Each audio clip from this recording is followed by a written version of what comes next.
इतने लोगों को संभालना, मैं भी हॉस्टल वार्डन से रिटायरमेंट हुआ है मेरा, 50 बच्चों को मैं संभालता था, तो मैं जानता हूँ कि भोजन, उनका रहने की व्यवस्था, उनके आने जाने की व्यवस्था, अनुशासन की व्यवस्था संभालना कितना मुश्किल होता है। लेकिन हमारे डॉक्टर रमाकांत जी हमेशा, जिसने शिकायत की तो उसकी भी सुनी, जिसने तारीफ की उसकी भी सुनी, और व्यवस्था को सुचारू रूप से बनाने में हमें सहयोग दिया और हमें हर प्रकार से जो हमें अपनी बीमारियों के बारे में समझाया। कई बार हम अपनी जिद से अड़ जाते थे कि नहीं नहीं सर, हमें दूध तो आप दे ही दीजिए हल्दी वाला या हमें 1 रोटी क्यों लिख रहे हैं आप, 2 रोटी लिख दीजिए। लेकिन उन्होंने बड़े ही हंसते हुए, देखिए भाई आपके भले के लिए है, और अगर आप चाहते हैं तो मैं 2 रोटी भी कर दूंगा, देख लीजिएगा आप। तो मैं उनका भी सम्मान करना चाहूँगा।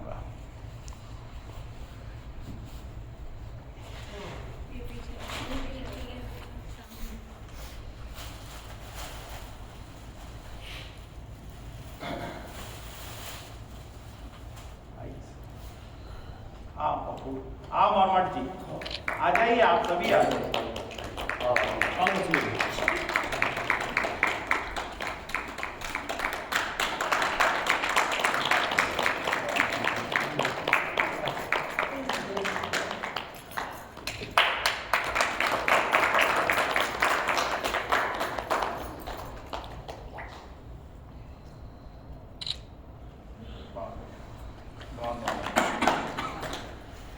हम हमेशा यही चाहेंगे कि हमें ऐसा ही मार्गदर्शन और सहयोग मिलता रहे। हमसे अगर किसी तरह की कोई गलती या किसी तरह की भूल हुई हो तो हम उसके लिए भी क्षमा चाहते हैं। हमारा प्रयास यही है कि जितनी अधिक से अधिक लोगों में नवनीत चिकित्सा के बारे में जानकारी दे तो उन लोगों का भला हो।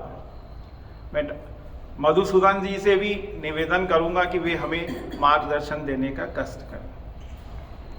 सर एक मिनट में बोलना चाहूँ। मेरा नाम लक्ष्मी नारायण पारिक है। मैं उज्जैन का निवासी हूँ और यहाँ पिछले 3 वर्षों से लगातार मैं यहाँ पे आ रहा हूँ। मेरा अनुभव, मैं पहली बार पत्नी के साथ में आया था, उन्हें अच्छा लगा, मुझे अच्छा लगा। यहाँ पे अपन जो बोलते हैं चिकित्सा नहीं, यहाँ शरीर का कायाकल्प हो जाता है। कायाकल्प हो जाता है। वो तो इंटरनल फीलिंग है। मेरे साथ में सबसे पहली समस्या थी, मेरे को सांस लेने में बहुत दिक्कत थी और मेरा सर दर्द होता रहता था। उससे मैं अभी पूरी तरह से निजात पा चुका हूँ। मेरी जो दूसरी सांस, नाक की जो टेढ़ापन था, इसमें जो बताया गया था एक्सरे में, अब मेरे को रबर नीति करने में बिल्कुल आसानी होती है, जबकि मेरे को दूसरे साल में आके हुआ और अब बहुत इजी वे में मैं कर पाता हूँ और मेरे को सांस लेने में कोई दिक्कत नहीं। मेरा शरीर का, सिर का जो ऊपरी हिस्सा था, ये पहले थोड़ा दबा हुआ था, जब से सांस क्लियर हुई तो इसमें भी थोड़ा रिलैक्सेशन हुआ। दूसरी बात है मेरे को कमर दर्द का। अभी जो 5-7 दिन से जो योगा कर रहे हैं और एक ऑयल स्प्रे, ऑयल कंप्रेस वाला, जो उससे मेरे को कमर दर्द में भी हुआ और ये सॉफ्टनेस भी आई है। जो पहले मैं जो आलती पालती मारने में जो तकलीफ होती थी, 5 सेकंड में नहीं झेल पाता था, अब मैं कम से कम 5-7 मिनट बैठ पाता हूँ। तो ये मेरा एक अनुभव है। और दूसरा अनुभव उसके बाद में फिर मेरे को जब अच्छा लगा तो मैं, मेरी बड़ी बहन जिनकी उम्र 60 साल से ऊपर है, उनको लेके आया। वो भी पिछले 2 सालों से आ रही है। और मैं ये चाहूँगा और मैं सभी साथियों से एक चीज़ कहना चाहूँगा, उसको अन्यथा न लें, एक बार अपने बच्चों को यहाँ पे नवनीत इसमें लेके आना चाहिए।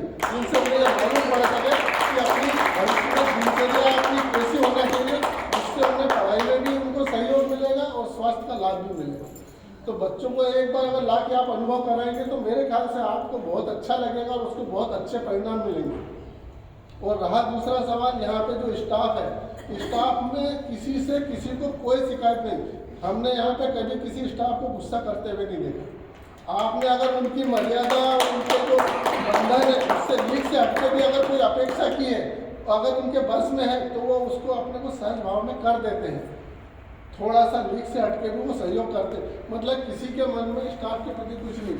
और यही सब चीज़ें अपने इस नवनीत जो संगठन है, जो अपना क्या बोलते हैं, प्राकृतिक चिकित्सा जो संस्थान है, इसके लिए यहाँ पे हमने कई लोगों का अनुभव भी शेयर किए। आपस में जब चर्चा होती है फ्री टाइम में, तो कुछ लोग जो पतंजलि जिसका नाम चलता है अंतर्राष्ट्रीय स्तर पे, वहाँ से भी निराश हो गया और उन्हें यहाँ सेटिस्फेक्शन मिला। ये नवनीत की तो बहुत बड़ी बात है, ये बहुत बड़ी बात है, क्योंकि उनने उस चीज़ को अनुभव किया।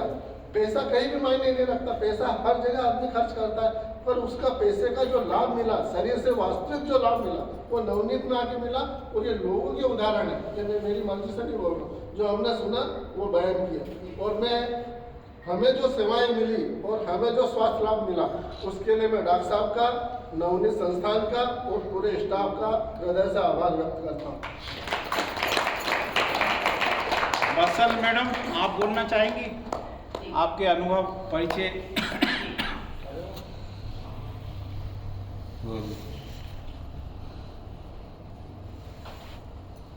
श्रद्धेय योग गुरु सर, वंदन, अभिनंदन, प्रणाम।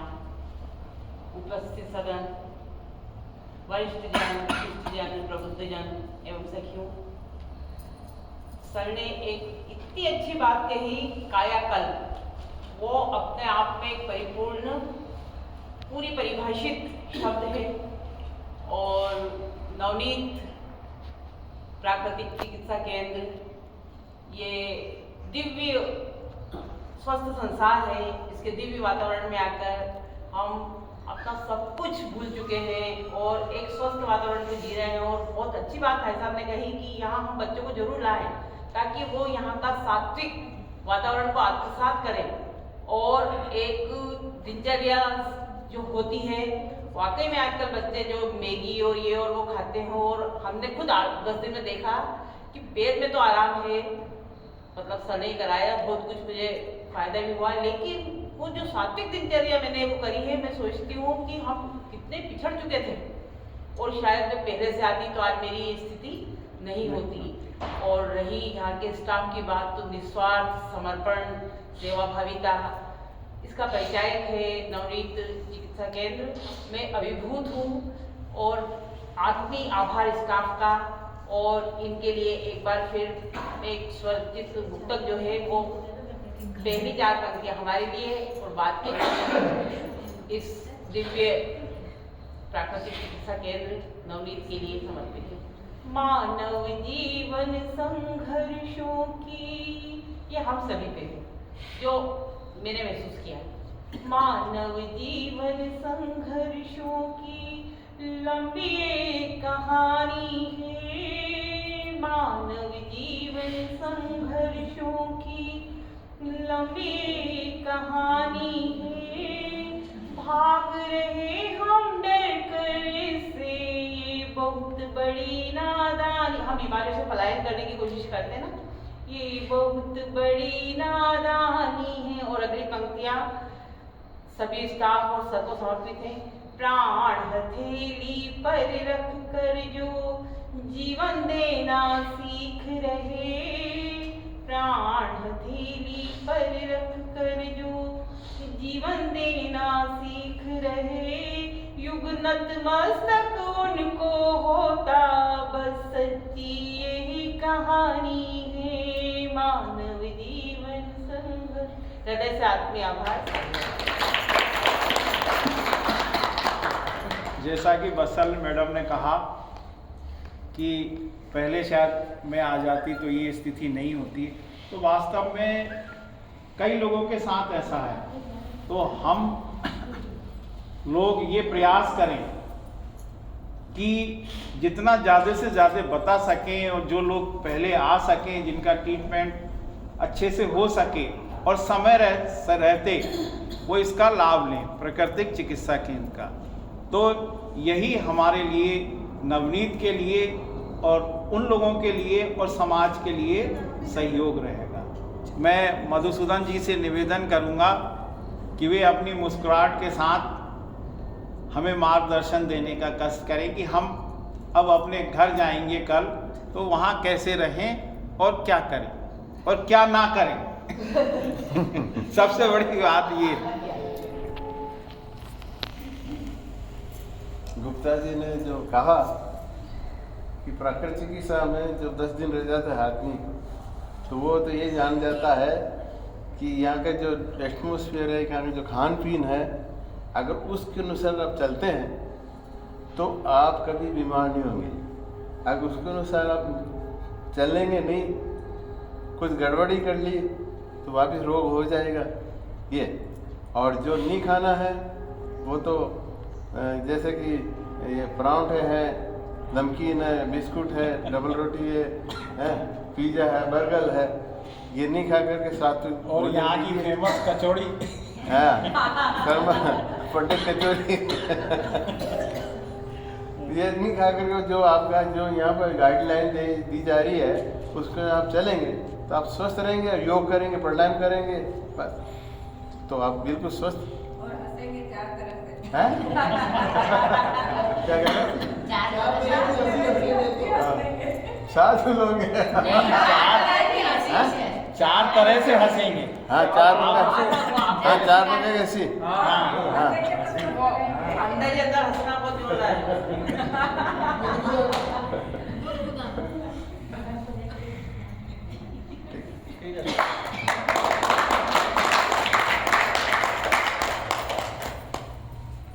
अब मैं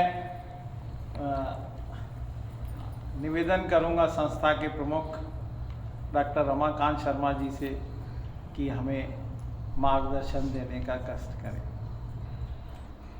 8:15 बज गए। 5 मिनट सर। बिल्कुल। मूल जो है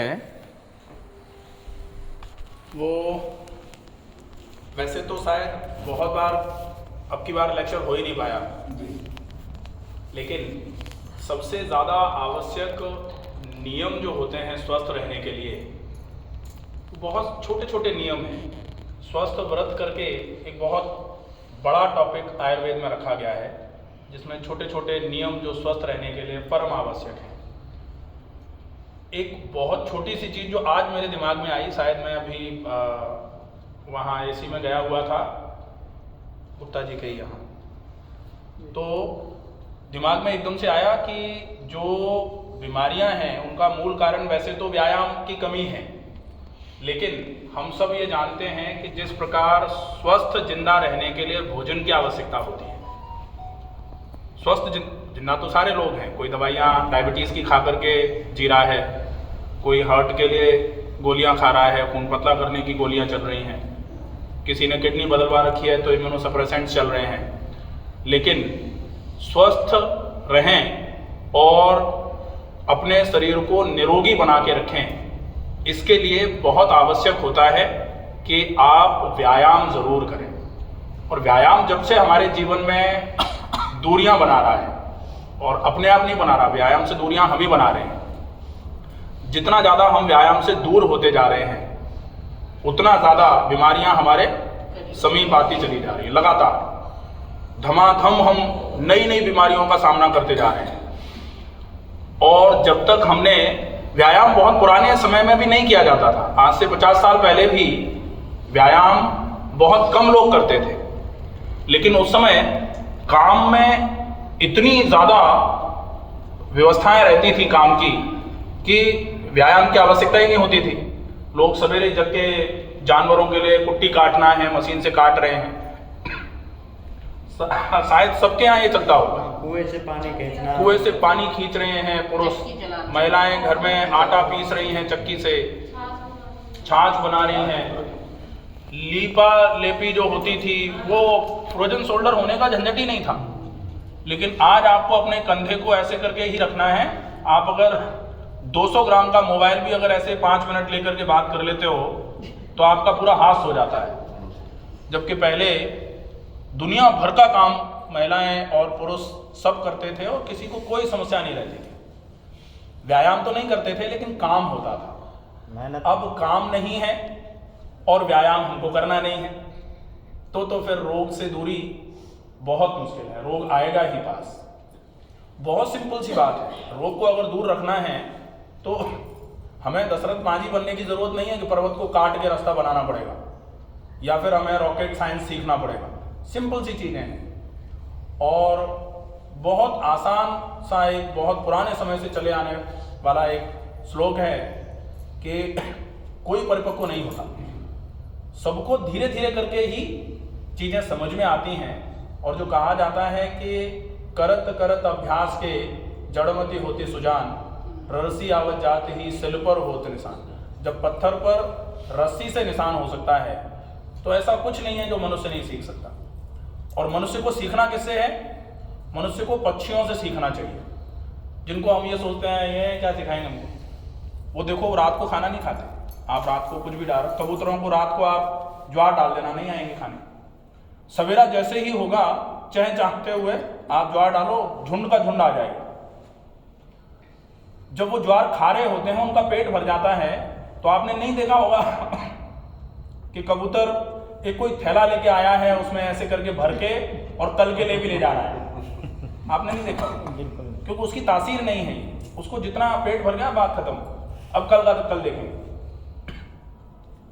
सवेरे ऐसा भी नहीं होता कि आलसी प्रकृति जो है ना वो पक्षियों में नहीं पाई जाती है। ये चीजें जो है ना हमको पक्षियों से और पशुओं से क्या सीखना है? पशुओं से हमको ये सीखना है कि उतना ही खाया जाए और बीमार रहने पर, बीमार होने पर खाना बंद कर दिया जाए। पशु आप देखो कि घर में जो भैंस, बैल या बकरी, गाय को तो अपन पशु के कैटेगरी में रखते नहीं हैं, रखा नहीं जाना चाहिए क्योंकि गौ माता होती है। तो जब वो बीमार हो जाएं तो बीमार होने का उनका पता ही उनको तब लगता है आज भैंस ने पानी नहीं पिया सवेरे से, तो अपने को पता लगता है कुछ गड़बड़ होगी। आज भैंस ने चारा नहीं खाया, अपने को पता लगता है कि कुछ गड़बड़ होगी। और वो सही हो जाती है तो क्या होता है कि चारा खाना चालू कर दिया, मतलब सही होना चालू हो गई। लेकिन हम तो हमेशा ही खाते रहते हैं, हमारा तो कुछ पता ही नहीं होता कि कब हम सही हैं और कब हम बीमार हैं। जबकि हम तो जब बीमार होते हैं तो हमारे घर वाले हमको ठुसाना चालू कर देते हैं, सेब और खा लो, थोड़ा दलिया बनाया है वो खा लो, और बाहर के भी आते हैं ले लेके कुछ ना कुछ, अरे बीमार हो खाया करो। जबकि कहा जाता है कि रोग की अवस्था में लिया गया आहार रोगी का नहीं अपितु रोग का पोषण करता है।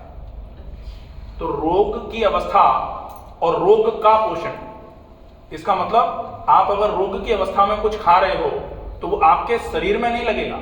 वो जैसे होता है ना कि हमारे शरीर को, आपने शायद गांव में सुना होगा कि भूत आया हुआ है, कुछ खिलाओगे तो भूत खाएगा, इनके शरीर को नहीं लगना। या मार के लिए कहते हैं अभी इनको क्या मारना, अभी तो भूत में मार पड़ेगी। तो वो जो स्थिति है ना कि आपके शरीर में रोग जो है वो भूत के रूप में है। आप जितना ज्यादा रोग की अवस्था में खाओगे, सारा का सारा भोजन आपके शरीर में रोग रूपी भूत को लगेगा और रोग रूपी भूत जो है ना और महाकाय होता चला जाएगा और बलवान होता चला जाएगा और वो आपके शरीर को ही ध्वस्त करेगा बाद में। इसलिए रोग की अवस्था में सिर्फ उतनी मात्रा में उस समय पर और उस तरीके से जिससे आपके लिए फायदा हो, जिस तरीके से खाना आपके लिए फायदेमंद हो। और ये सब चीजें बताई जा चुकी हैं शायद, मुझे लगता है कि पहले लेक्चर में ये सारा तो बताया ही था क्या खाना है और आपको यही करना है। मतलब आपको घर जाके कुछ नया नहीं करना है। बहुत सारे लोग जैसे वो पर्ची वर्ची लिखते हैं ना, वो लिख के देते हैं घर के लिए फॉलो अप प्लान। आपको करना क्या है, आपको सवेरे जल्दी जागना है, ब्रह्म मुहूर्ते उत्तिष्ठे, जल्दी जाग गए, जागते ही ब्रह्म मुहूर्ते उत्तिष्ठे ऊषा पानम, सवेरे जागते ही उषा काल में पानी पीना है। जल्दी जल्दी बड़े बड़े घूंट ज्यादा मात्रा में एक जगह बैठ करके सवेरे सवेरे पिया गया पानी उषा पान कहलाता है, वो करना है। उस उषा पान के बाद 2-5 मिनट के लिए रुक जाना है। उसके बाद फिर आपको मोशन जाना है। मोशन जाते समय मैंने बताया था जोर जो लगाएगा उसका पेट खराब हो जाएगा, इसलिए मोशन जाते समय जोर किसी को नहीं लगाना चाहिए। मोशन जितना आ रहा है अपने आप आ जाए, अगर अपने आप नहीं आ पा रहा कोई बात नहीं, चलेगा, 1 दिन 2 दिन के बाद आ जाएगा। मोशन जाने के बाद वापस आके हाथ मुंह धो के मंजन जरूर करना चाहिए। आज की जीवन शैली ऐसी हो गई है कि पित्त की प्रकृति सबकी कुपित होती जा रही है, बढ़ता चला जा रहा है। इसलिए आपको ब्रेकफास्ट थोड़ा जरूर करना चाहिए, अल्पाहार, कम मात्रा में आपको कुछ सुपाच्य वाला आहार जरूर लेना चाहिए, जिसमें आप वेजिटेबल दलिया, वेजिटेबल खिचड़ी या थोड़े से फल ले सकते हो, ये आपका हो जाए। ब्रेकफास्ट और डिनर के बीच में आप सलाद ले सकते हो सब्जियों का सलाद आप खाने के साथ मत खाओ, ये सबके लिए नियम है। सलाद अगर खाने के रोटी सब्जी सलाद अंकुरित फल सब कुछ एक साथ खाओगे, पेट भारी हो जाएगा, फूलना चालू हो जाएगा, पेट की थोड़ी समस्या होगी, बढ़ते बढ़ते पेट की बड़ी समस्या हो जाएगी, दिक्कत आ जाएगी। भोजन करते समय ये विशेष ध्यान रखा जाए कि 4 लोग बैठ करके नहीं, 40 लोग बैठ करके भोजन करो, 40 नहीं 4000 बैठ के भोजन करो, लेकिन जो जहां है वो केवल अपनी थाली पर फोकस करे और बोलने पर तो बिल्कुल प्रतिबंध होना चाहिए। आप बोलते हुए, किसी को बोलते हुए सुनते हुए, टीवी चल रही है आप सुन रहे हो, आप भोजन कर रहे हो, आप मोबाइल चलाते हुए भोजन कर रहे हो, आप अगर लड़ाई झगड़ा देखते हुए भोजन कर रहे हो, और ये तो कहा ही गया है हमेशा कि शोक, क्रोध और ग्लानि की अवस्था में आपको भोजन नहीं करना चाहिए। अगर आपको ऐसा कुछ है तो आप भोजन ना करें, क्योंकि जैसे भाव हैं आपके शरीर में और आप भोजन करोगे तो भोजन बेशक सात्विक है, लेकिन वो आपके शरीर में भाव वो वाले देगा। आप गुस्से के भाव में भोजन करोगे नुकसान हो जाएगा, नहीं चाहिए। रात का भोजन रात का नहीं होता, कभी भी सायंकालीन आहार होता है, तो कोशिश ये की जाए कि आप सूर्यास्त से पहले भोजन कर लें, और अगर नहीं हो पा रहा है तो 7 बजे के पहले आप भोजन कर लें। अगर आप 8 बजा रहे हो तो आप कोशिश करो रोटी कम खा लो, और अगर 8 से ज्यादा बज रहे हैं तो कोशिश करो रोटी छोड़ दो, आप सब्जी खा लो उबली हुई, कम मिर्च मसाले वाली, और थोड़ा बहुत अगर आप फल खा रहे हो तो खा सकते हो। वैसे सूर्य की अनुपस्थिति में फल खाने के लिए मना किया जाता है, ठीक है। तो ये आपका आहार का नियम रहे। खाने को बहुत चबा के खाइए, पानी थोड़ा थोड़ा करके दिन में 3 बार 4 बार 5 बार, ये तो हो जाए क्लियर वाटर। और कोशिश करिए भोजन के बाद पानी ना पिया जाए, ये बहुत बड़ी गलती जो लगभग सब करते हैं। भोजन करते हैं तुरंत बाद पानी पी लेते हैं, तो भोजनांते विषम वारी, भोजन के अंत में पानी पीना विष के समान होता है, जहर के समान होता है। आप गर्म पी लो, ठंडा पी लो, कुछ भी कर लो, कोई मतलब नहीं है। एक कहावत है आयुर्वेद की, जिसमें कहा जाता है आहारांते पिबेत तक्रम, दोपहर के भोजन के बाद आप तक्र पियो, छाछ पियो। वासरांते पिबेत पया, वासरांते पिबेत पया का मतलब होता है दिन के अंत में, मतलब रात को आप दूध पी लो। और निशांते पिबेत वारी, निशा के अंत में मतलब रात्रि के अंत, मतलब सवेरे सवेरे जो जल पीते हैं उनके शरीर के तीनों दोष जो हैं वो सम होना चालू हो जाते हैं, त्रिदोष जो हैं वो सम होना चालू हो जाते हैं। और रोग का मतलब ही होता है रोगस्तु दोष वैषम्यम, दोष जब विषमता में आते हैं तब रोग होता है। दोष साम्य आरोग्यता, दोष जैसे ही सम होना चालू होंगे आपका शरीर धीरे धीरे करके रोग मुक्त होना चालू हो जाएगा, रोग शरीर से हटना चालू हो जाएंगे। और ये 3 चीजें चलती थी। अब आप कह सकते हो कि आप तो दूध के लिए मना कर देते हो, ये तो है दूध के लिए तो मना कर देते हैं, और स्पेशली मना करते हैं कि भाई दूध तो नहीं लेना है। तो दूध के लिए मना करने के 2 विशेष कारण हैं। एक तो दूध सही आ नहीं रहा है, पहला कारण। अगर दूध अच्छा मिल जाए आपको, गाय का मिल जाए, देसी गाय हो, दूध शुद्ध हो, अब प्रॉब्लम क्या है कि जैसे अपनी गौशाला है, देसी शुद्ध थारपारकर नस्ल की गाय है, पशु आहार हमारा खुद का ही है नवनीत पशु आहार, तो वही खिलाते हैं। चारा हमने आप देखते हो करवा रखा है, यही चारा खिलाया जाता है।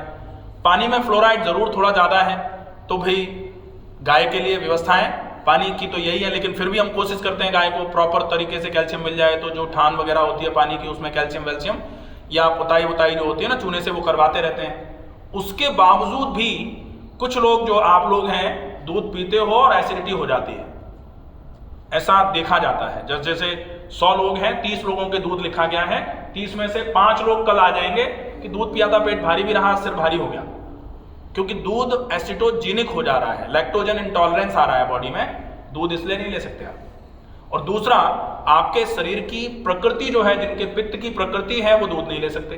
तो आपको घर में भी ध्यान रखना है। बहुत सारे लोग पूछते हैं कि साहब यहाँ तो चलो आप नहीं दे रहे हो सकता है दूध की कमी हो इसलिए नहीं दे रहे हो, हम घर पे तो पी सकते हैं ना। तो यहाँ आपको दूध की कमी नहीं है, दूध तो हम जितना है उतना आराम से आप लोगों के लिए हो सकता है। भाई ज़्यादा होगा तो स्टाफ का बंद कर देंगे, लेकिन आप लोगों के लिए तो व्यवस्था करी जा सकती है। नहीं अगर दे रहे हैं तो आपके हिसाब से ही नहीं दिया जा रहा है। एसिटोजेनिक अगर आपकी प्रॉपर्टी है तो दूध एसिडिटी बढ़ाने का काम करेगा, नुकसान करेगा। तो आपको यहाँ नहीं दिया जा रहा है, घर में जाने के बाद कौन सा डॉक्टर साहब देखने आ रहे हैं, चलो पी लेते हैं, लेकिन नुकसान तो आपका ही है। हाँ, तो दूध आपको घर में भी नहीं लेना है अगर आपको पित्त की प्रॉब्लम होती है तो। अगर पित्त की प्रॉब्लम नहीं है तो फिर आप कैल्शियम की पूर्ति के हिसाब से मांसपेशियों के लिए थोड़ा नींद अच्छी आ जाती है, कोई कहता है आदत में ही है दूध लेना, तो ले सकते हैं। लेकिन अगर पेट खराब रहता है, पित्त की प्रकृति है, खाना खाने के बाद तुरंत मोशन जाना पड़ता है, पेट भारी भारी रहता है, किसी को इंडाइजेशन या फिर हर्निया की अगर प्रॉब्लम है, डेफिनेटली आपको दूध को सबसे पहले छोड़ देना चाहिए। दूध छोड़ दोगे आपको तुरंत आराम हो जाएगा। ठीक है, तो इतना पर्याप्त है। बाकी अगर किसी को कुछ पूछना होगा तो पूछ सकते हैं, मेरे नंबर सबके पास होते हैं। मैंने YouTube चैनल एक बना रखा है, अगर आपको कोई भी ऐसी जानकारी जो यहाँ सिखाया समझाया कराया जाता है कुछ समझ में नहीं आ रहा है, आप केवल उसके टॉपिक का नाम by doctor Ramakant Sharma search करेंगे, आपको पूरा ऑलमोस्ट सारे वीडियोस पड़े हुए हैं। आपको अगर ये समझ में नहीं आ रहा दूध पीने के लिए क्यों मना करते हैं, तो दूध पिया कि नहीं by doctor Ramakant Sharma video बना रखा है पूरा, कि आपको क्यों दूध नहीं पीना चाहिए, दूध में क्या फायदे होते हैं, क्या नुकसान करता है, किन लोगों को नुकसान करेगा, और अगर आपको पीना है तो कैसे पी सकते हैं। आप जो चाहें जान सकते हैं। फिर भी आपको अगर कुछ ऐसा लगे कि नहीं जानकारी पूरी मिल पा रही है, मेरे नंबर होते हैं, कभी भी कॉल कर सकते हैं। अगर कॉल नहीं उठ पा रहा है तो आप व्हाट्सएप पर मैसेज कर दीजिए, जब भी फ्री होंगे आपको या तो मैसेज का रिप्लाई व्हाट्सएप पे ही किया जाएगा या फिर कॉल कर दिया जाएगा। ठीक है, ये घुटने का दर्द है तो इसमें अक्सर कहते हैं कि खट्टा बिल्कुल भी नहीं खाना है, तो सही है? देखिए घुटने के दर्द का मैंने शायद पूरा एक लेक्चर ही लिया था कि दर्द घुटने के जो हैं वो 3 प्रकार के होते हैं, ऑस्टियोआर्थराइटिस, रूमेटॉइड आर्थराइटिस, गाउटी आर्थराइटिस। अगर गाउटी और रूमेटॉइड है तो आपको खट्टा नहीं खाना चाहिए। ऑस्टियोआर्थराइटिस का रीजन मांसपेशियों की कमजोरी होती है, तो मांसपेशियों की कमजोरी में भी अगर आप ठंडा या खट्टा खाते हो तो मांसपेशियां जकड़ना चालू होती है, इसलिए कोशिश करिए कि ना खाया जाए। लेकिन अगर आप खट्टा, आपको तो ऐसा लग रहा है नहीं हम तो खट्टे के बिना रह ही नहीं सकते, तो आप खट्टा दोपहर में कम मात्रा में खट्टी चीजों का उपयोग कर सकते हैं। कड़ी खटाई में इसलिए नहीं आती कि छाछ को उबाल लिया जाता है, खा सकते हैं ना? वो खा सकते हैं, कोई दिक्कत नहीं। सर आंवला कसैला होता है, खट्टा नहीं होता। आंवला ले सकते हैं? ले सकते हैं। जूस आंवला एलोवेरा का लेती हूं सुबह इसलिए। ठीक है, ले सकते हैं, कोई दिक्कत नहीं। तो जितने भी जूस थे सर नींबू और टमाटर में खटाई में आता है? नींबू गुनगुने पानी में मिलाने के बाद खटाई में नहीं आता, और टमाटर अगर आप सूप के रूप में ले रहे हैं तो खटाई में नहीं आएगा। खटाई में आता है देसी टमाटर जो खट्टा होता है, हरा और गोल जो आता था ना, आजकल वो देसी टमाटर बहुत कम ही मिलते हैं कहीं। आजकल तो हाइब्रिड टमाटर आ रहे हैं, सलाद वाले टमाटर जिनको कहा जाता है, वो कतई खट्टे नहीं होते, उनका उपयोग आप कर सकते हैं, चलेगा। डॉक्टर साहब जैसे आंवला अगर अपन गर्म पानी या पानी के साथ में लेते हैं पेट साफ करने के लिए, तो क्या वो एसिडिटी बढ़ाएगा? नहीं, आंवला की रसायन जो है ना एंटासिड का काम करता है, एसिडिटी को खत्म करने का काम करता है। एसिडिटी आंवला नहीं बढ़ाएगा। सर्दी भी नहीं बढ़ेगी? सर्दी बढ़ सकती है क्योंकि आंवला ठंडे तासीर का होता है, तो आंवला ठंडे तासीर का है, तो सर्दी अगर आपको है तो कुछ समय के लिए आंवले का थोड़ा आप परहेज करिए, बाकी जब सर्दी खत्म हो जाए उसके बाद आंवला आप ले सकते हैं। ठीक है, बाकी अगर और किसी को कुछ पूछना